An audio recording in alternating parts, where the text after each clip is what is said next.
तो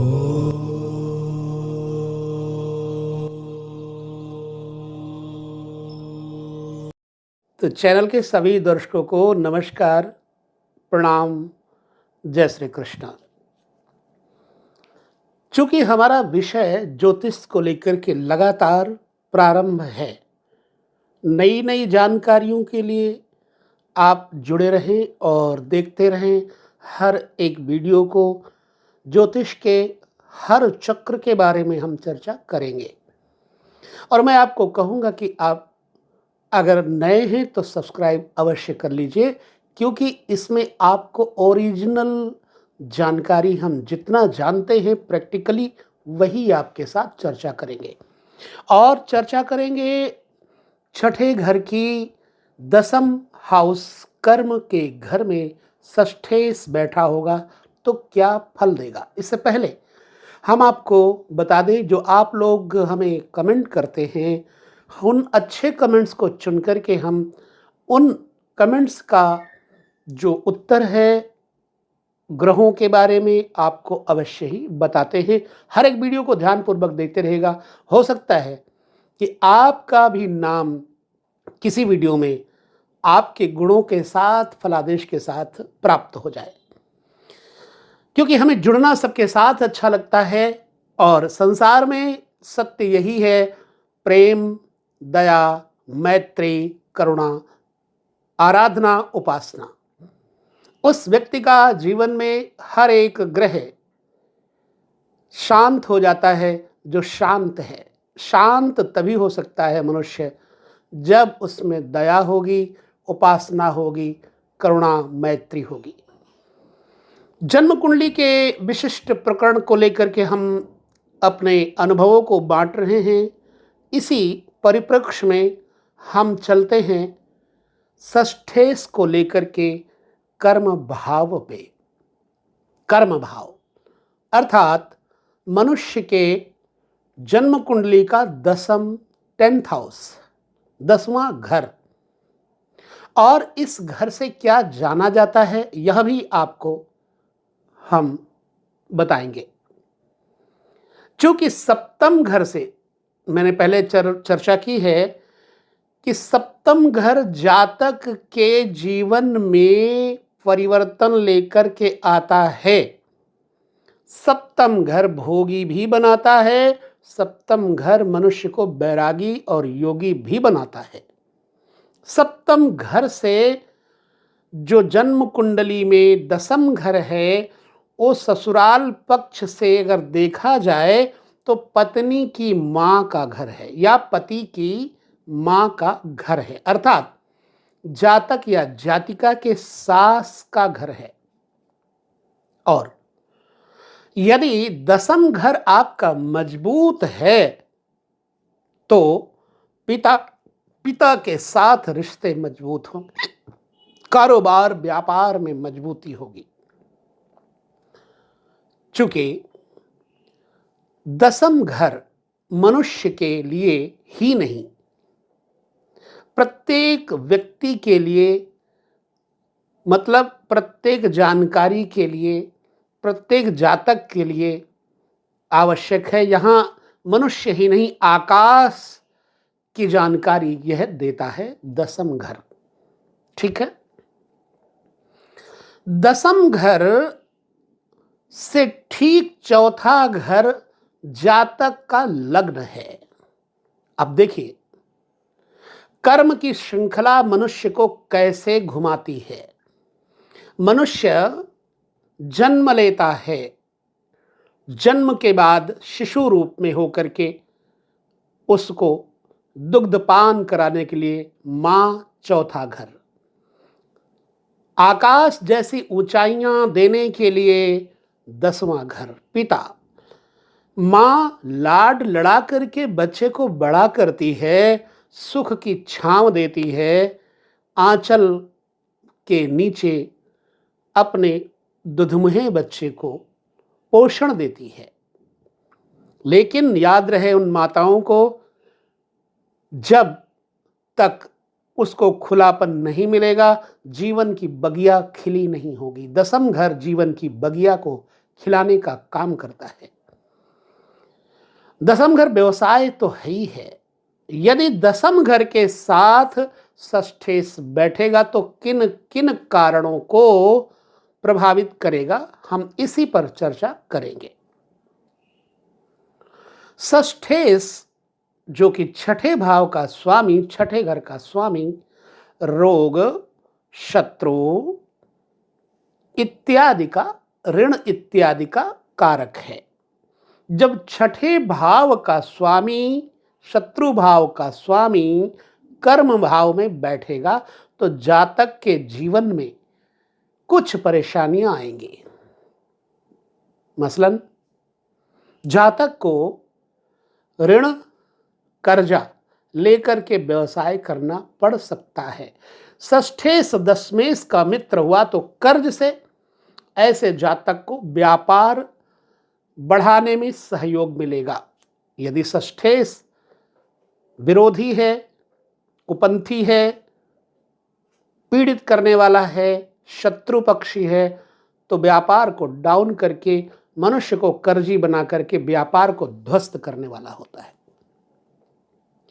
षष्ठेश जब दसम घर में बैठेगा तो पिता को भी प्रभावित करेगा, क्योंकि शत्रु पक्ष का स्वामी यदि पिता के घर में बैठेगा तो ज्यादातर ऐसा बालक, ऐसा जातक अपने पिता से विरोध ही करता है।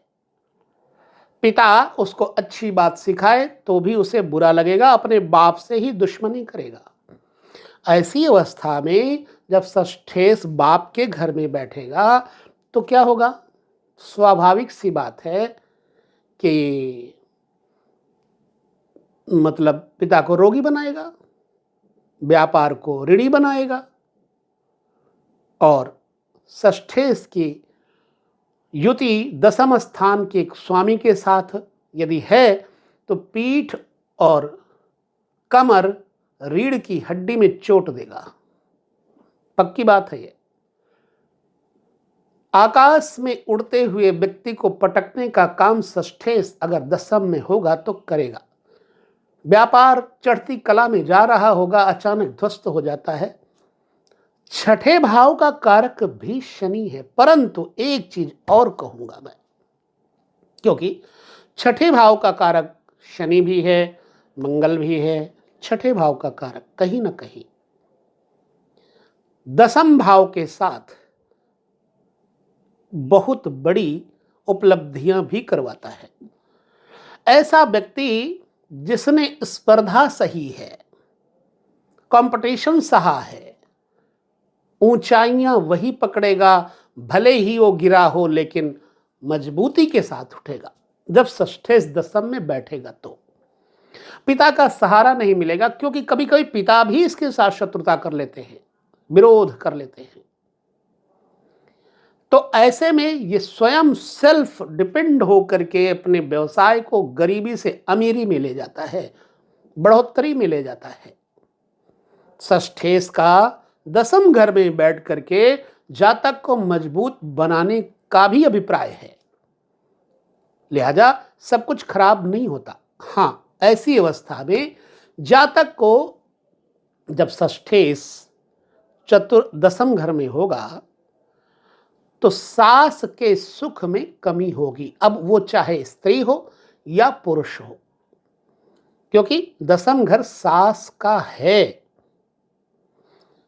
सास के साथ, ससुराल के साथ बैर भाव, वैमनस्यता होगी, और अधिकतर ससुराल पक्ष के लोग इस व्यक्ति का व्यापार ध्वस्त करने में पीछे नहीं हटेंगे।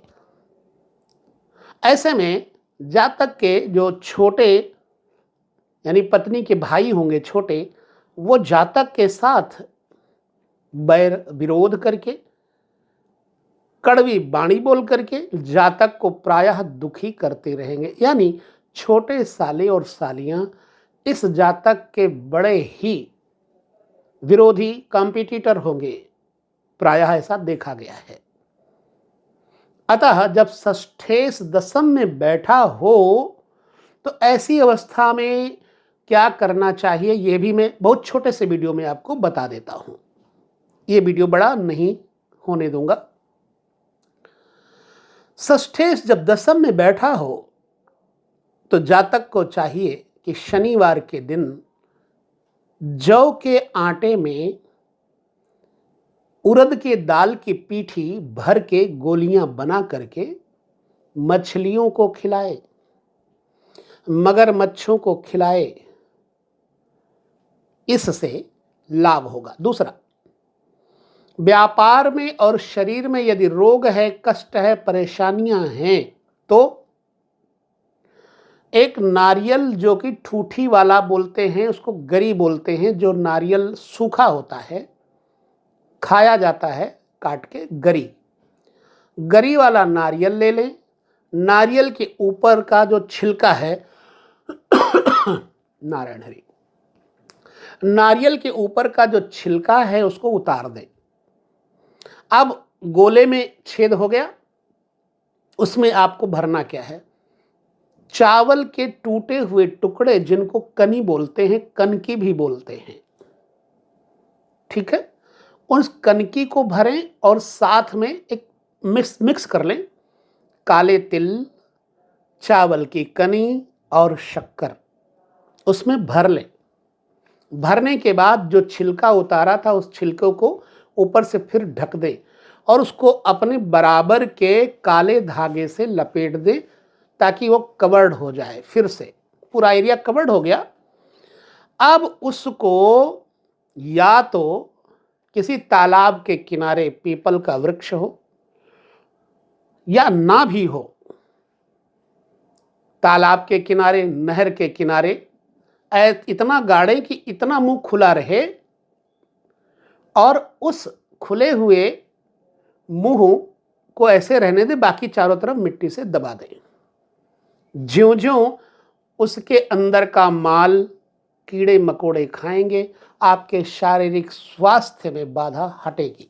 आपके पिता के साथ जो अनबन होगी वो मिटेगी, आपकी सास के साथ अनबन होगी वो मिटेगी, ससुराल के पक्षों को मजबूत करेगा, विवाह की बाधाओं को जो है ना दूर करेगा, शरीर के स्वास्थ्य को मजबूत करने के साथ साथ आपके आकाश मंडल को प्रबुद्ध करेगा, बढ़ोतरी देगा और आप फिर व्यापार में आगे बढ़ते जाएंगे।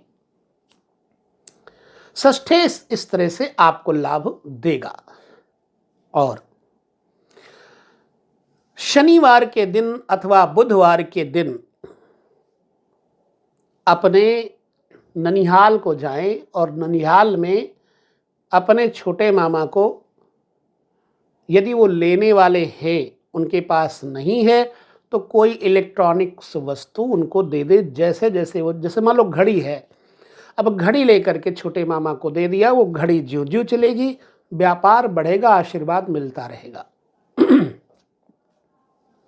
या फिर ससुराल में अपने सास को कोई ऐसी वस्तु भेंट दें जो वो स्वीकार कर सके, क्योंकि बेटियों का घर का माल सास नहीं लेती हैं, पर कभी कुछ ऐसी वस्तुएं भेंट दे सकते हैं जिससे आपका व्यापार बढ़ोतरी की तरफ जाएगा, अर्थात सास का आशीर्वाद लें। दो पक्ष, क्यों मैंने बोला, एक छठा घर छोटे मामा का है, छोटी मौसी का है, तो छोटी मौसी और छोटे मामा को इन चीज़ों को देने से आपके व्यापार में आशीर्वाद स्वरूप बढ़ोतरी मिलेगी। तथा दसम घर में चूंकि सास का घर है, तो अगर सास का आशीर्वाद आपने लिया तो आपका व्यापार बढ़ेगा। प्रैक्टिकल है, समझिएगा इस चीज को। तो सप्तम से ठीक दसम घर व्यापार, साझा व्यापार सप्तम है और सेल्फ इंडिविजुअल व्यापार दसम घर है। पिता का घर दसम घर है, आकाश का घर दसम घर है, आकाश की वस्तुएं बताना दसम घर है, दसम घर दक्षिण दिशा है। इसलिए यह सारी स्थिति आपको मजबूत करेगी जब आप ये उपाय करेंगे। तो ये षष्ठेश और दसम घर के बारे में जो मैंने चर्चा की, इसको पूर्णतया समझिएगा। और एक चीज हम बता देते हैं, पत्नी यानी कि जीवन साथी के बारे में।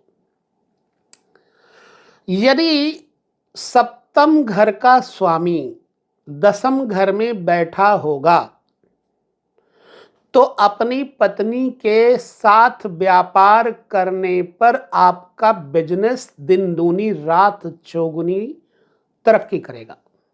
क्यों? क्योंकि सप्तमें से दसम में यदि हुआ या दसवें से सप्तमें से इकट्ठे हो जाएं तो, लेकिन यदि सप्तमें से नीच का है और व्यापारेश के साथ वो तालमेल करता है तो सच बताऊं, जातक के जन्म कुंडली में उसके जीवन साथी ऐसे व्यापार करते हैं जो मनुष्य को कलंक लगाता है, कलंकी बनाता है, कलंकी व्यापार।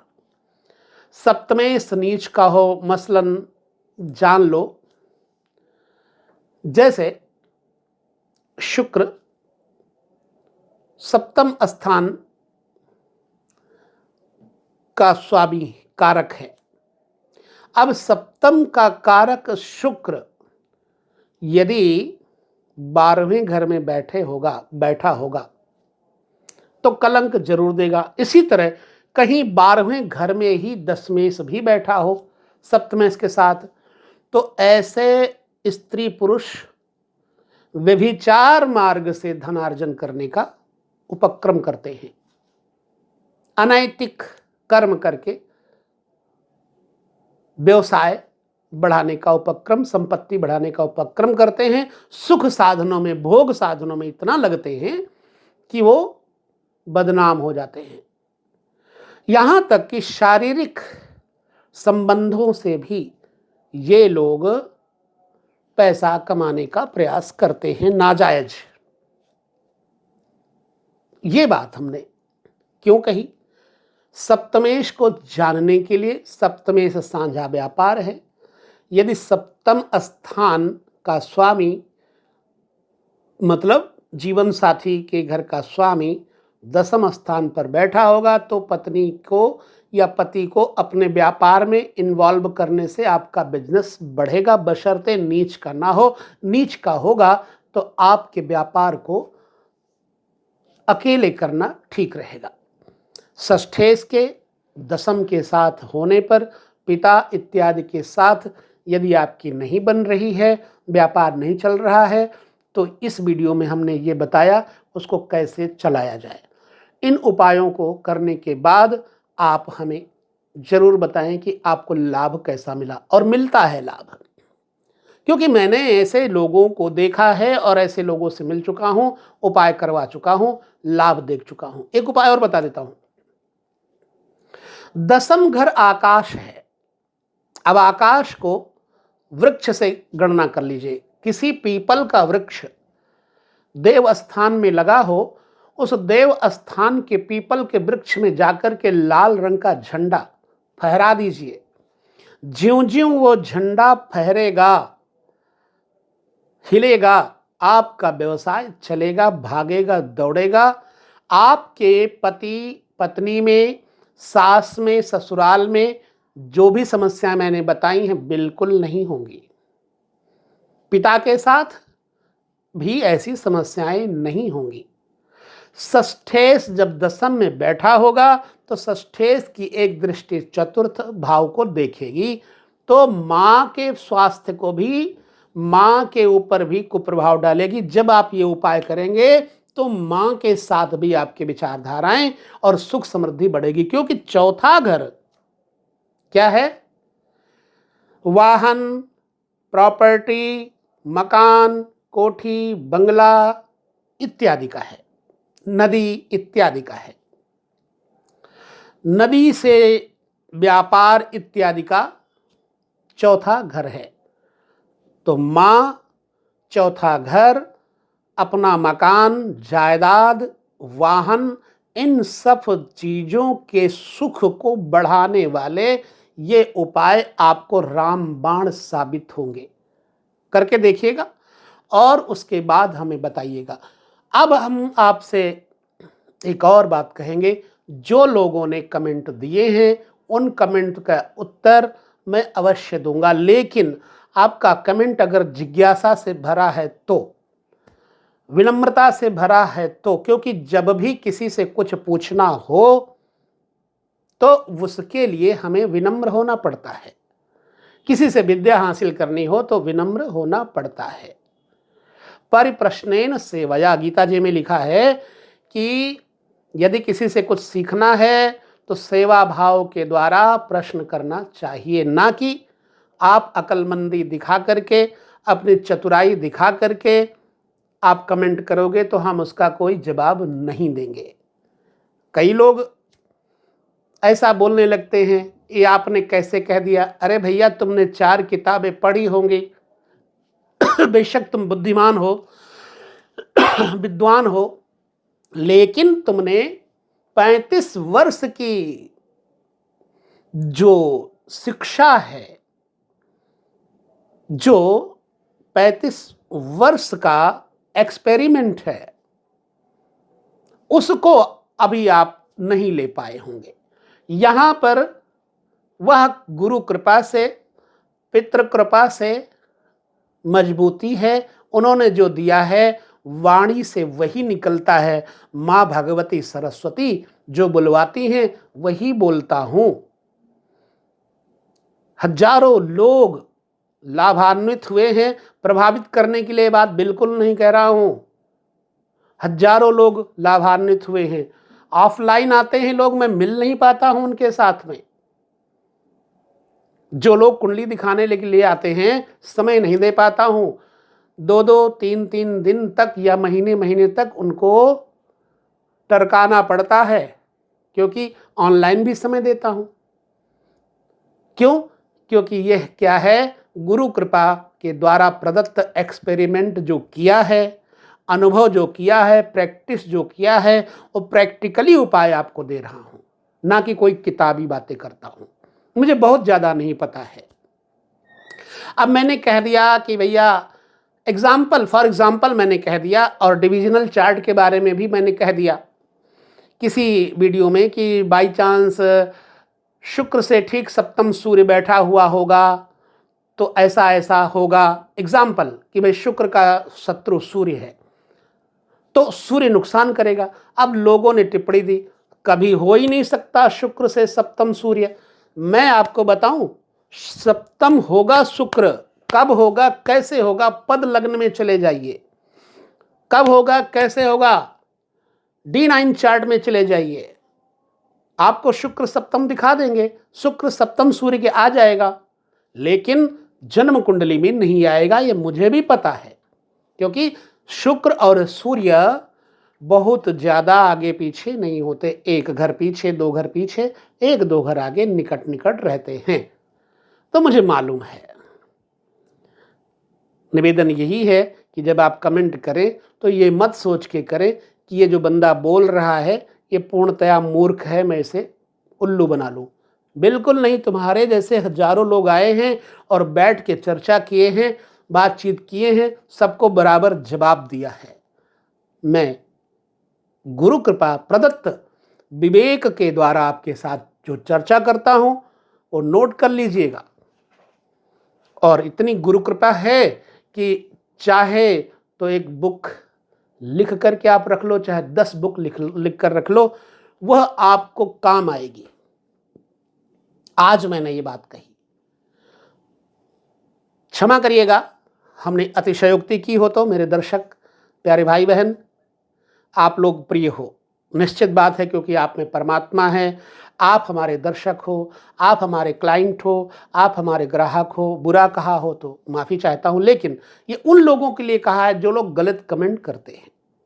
धन्यवाद वीडियो में समय देने के लिए। आप सब लोग ऐसे ही प्रसन्न रहें, सुखी रहें, और साधना उपासना के द्वारा, अपने अच्छे कर्मों के द्वारा बुरे ग्रहों को शांत करते रहें, क्योंकि बुरा ग्रह तभी होता है जब मनुष्य के कर्म बुरे होते हैं।